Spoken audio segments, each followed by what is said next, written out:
Hey YouTube, it's Elon47 Queen Pam here, and I am playing with Airbrush Medium by Liquitex and Re-Inkers by Tim, and creating my own sprays that are mostly, almost 90% permanent, meaning that when they get dry, they don't move if you hit them with water. And these are my colors, and they're pretty true to what I thought.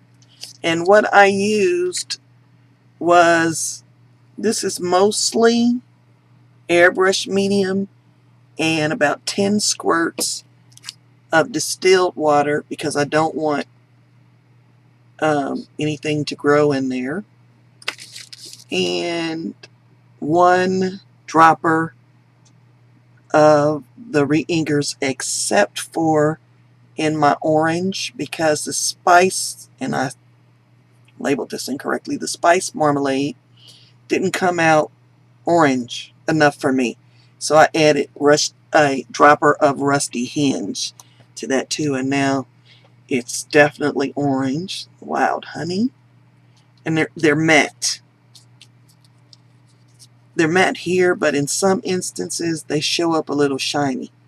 But I'm good with that. Now this is a page. I'm going to back it up. This is a page that I was sopping up stuff when I was making these, and it's dry. So I'm going to spray some regular water. Why waste distilled water? And show you that it doesn't react with the water. And I have a little tissue here.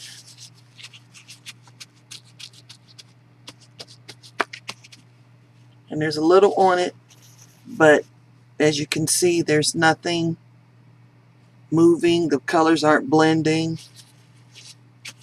So you get a little, but you don't get that full reaction like you do when you just spray with other water-based mediums. So you can see some of it does have a tiny bit of a shine to it on this paper, but for the most part it's permanent. You're not going to get a lot of color moving. And I figured I'd use airbrush mediums when I was considering what kind of medium to mix this with, because it's designed to spray. So I'm hoping that it doesn't clog up my bottles. I made one of them, I dated because it's been here a minute. Not you.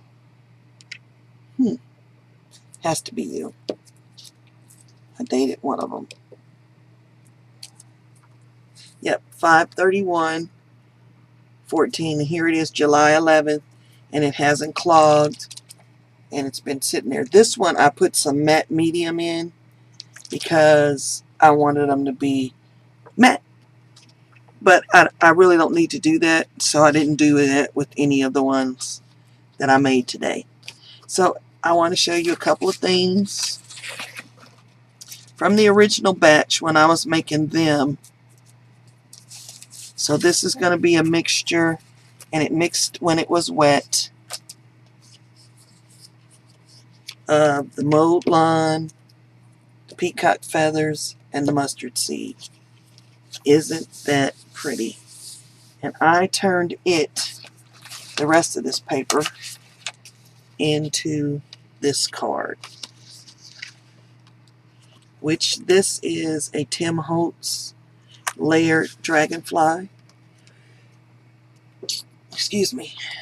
It came in the mail, and I was playing with it, and I used the packaging and cut it out of its own packaging, but it was too clear for this card. So I sprayed, not my sprays, but some Prima Bloom sprays on here, And being the frugal person that I am, I didn't want to lose any of it. So I laid my dragonfly on top of this journal page and sprayed it here. And when I finished and lifted it, I said, that looks like a heart. So I made it. You're going to get wiggly and jiggly because we're too close here. I'll put my camera up. 1 second. See all the other crap on my desk. But you guys are used to that. And so I made this journal page out of it. So cool that, I didn't think it needed anything else except I wanted to make sure the heart was defined. And I just used some charcoal and a blending stump. And then I wrote my journaling on there and dated it. Voila. Page done. And I really like how, don't know if you're going to be able to see it because Primas are notorious for not wanting to be captured on my camera. So you can see it's up here and sprayed a little bit outside of the heart. But I love it. You see that shimmer? That's all Prima. So cool. And this has been dry for hours. So that's how it's going to be. I did hit it with the heat gun, and that's how those interesting circles started popping up. This is a Strathmore mixed media journal, but I did gesso it because I have stuff on the other side. I will give you a quick flip through.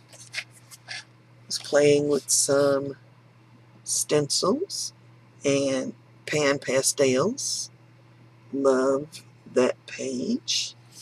And I was also taking a class online with the Bloom Girl, Jamie. I won't give away what we did, but that's my result. And there's nothing else.